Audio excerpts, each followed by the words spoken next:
What's going on, guys? You're watching the Shieldbearer Faith channel, and thank you for being here. So, in light of recent events dealing with either cops getting shot or civilians getting shot, whatever, I'm going to cover my active shooter bag. Maybe you can have some takeaways. Feel free to share in the comments what you specifically would do or what your opinions are. We can hopefully learn from each other. To start off with, this is a single strap bag, not a backpack. That's on purpose. I have found in some of the trainings that I've done that a single strap bag is easier to manipulate one-handed, and it's easier to use while it's still attached to you. You don't have to take the, if it's a backpack, you have to take it all the way off to actually get into the items. Okay, so single strap bag. This bag is made by 511. This is what I'm going to call my 3.0 edition. This is my third run at an active shooter bag, and I have altered, upgraded, changed pretty much every time. Okay, I was using this bag. It is cheaper made by US Peacekeeper. I think it was a $25 or $30 bag. Not the best quality. It's tearing some, but it worked. It's just smaller. Okay, I wanted the ability to carry a whole bunch more medical stuff. So without further ado, this bag, right off the bat, you will notice 1, 2, 3, 4, 5 built-in external pouches, and then I attached another one, a sixth one. We'll get into why in a minute. On the back side, exterior, we have 5 chem lights attached to just a metal ring. Okay, you can yank these off. I have done it. You can yank these off, they will tear, and you can crack them, and you can mark a location. Maybe you've got a room with wounded people. Maybe that's a way to mark it. Okay, it's just options. And then on the back side, you will notice a roll of tape attached by a zip tie. Okay. Next, scoot over here. This pouch here.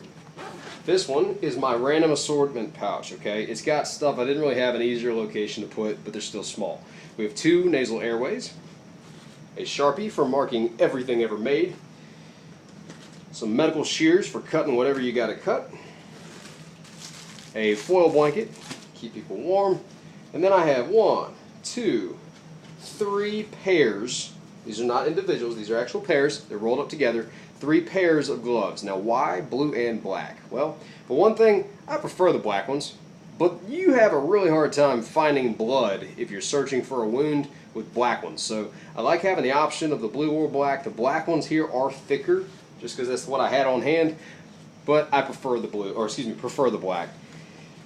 And then some duct tape, okay, for whatever you might need to tape. That's pouch number 1. Everything in here, by the way, is easy to grab for the most part without removing everything. So that's pretty cool. Alright, moving right along.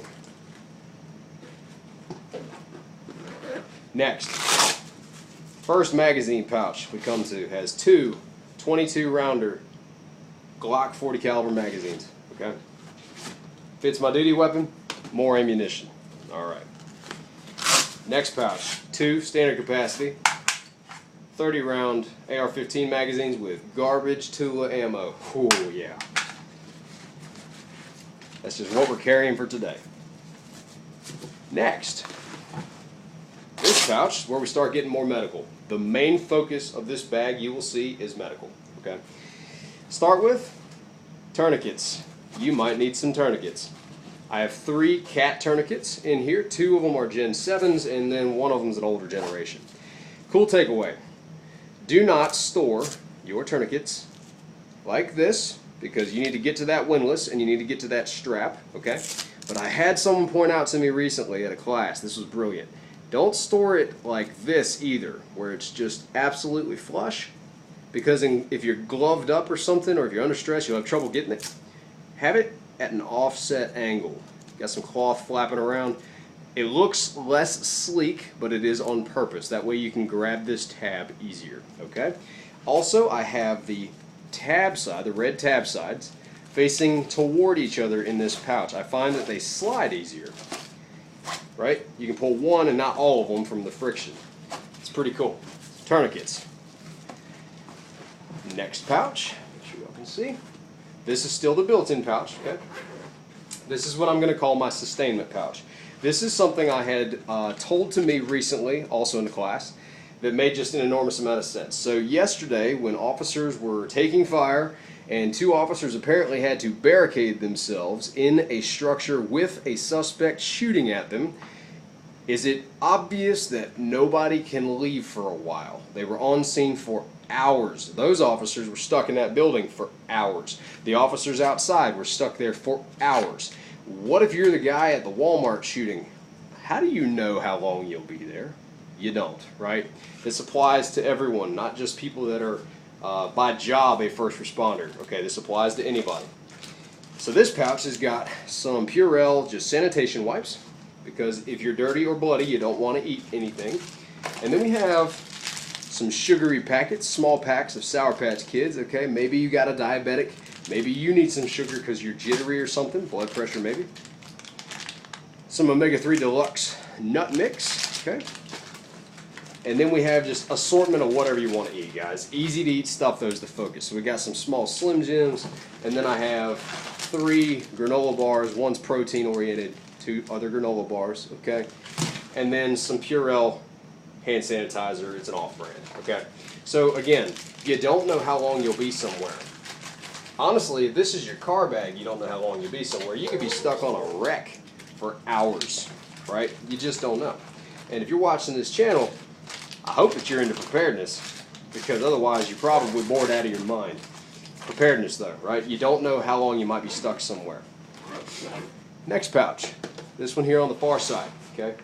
This is a surplus pouch that I added to the molly that's on the exterior. And this is what I am calling my elastic tourniquet pouch, okay? So it's got 1 rat's tourniquet. Guys, yeah, these are better than what I'm getting ready to show you if I could have a bunch, but these are a lot more expensive. Then we have a SWAT tee. Not a huge fan of these, but these you can apply to an adult or a child, okay? Then I have a bunch of these tourniquets. Now these, make sure you read it, are essentially just a big rubber band with 2 metal hooks. These are great if you have children that you might need to assist, okay? If you haven't realized yet, these idiots that are going shooting places and killing people, they don't always care that there are kids there. You might need to respond. These you can use on a child. You cannot use a cat tourniquet effectively on a child. So I carry a bunch of these. You can also use these on an adult's upper body extremity, meaning an arm. A bunch of those. I think there's 5 of those, the SWAT tee, and then this rat's tourniquet. Now, before we go any further, while we're on tourniquets, so you don't think that I am lacking in tourniquets, I carry one on my duty belt already, and then I carry another one in my personal drop leg trauma kit, along with other medical stuff that is on me all the time in case I could not get to this bag, okay? Next, the main pouch, right? Full of fun stuff. Hopefully you guys can see it. It's a pretty cool big pouch. I like it a lot. It can fit a lot. We have a CPR mask. Okay, people can be kind of gross. If they're bleeding, they can be even grosser. They throw up, something like that. Protect yourself, just like with the gloves. This has also got a infant-sized CPR mask. Okay. Next, we're going to go over the Oleus bandages. These are pretty cool. Oleus modular bandage. Okay. What's cool about these? Well, for one thing, unlike an Israeli bandage, you can detach the gauze from the gauze pad, which is attached to essentially an ACE bandage.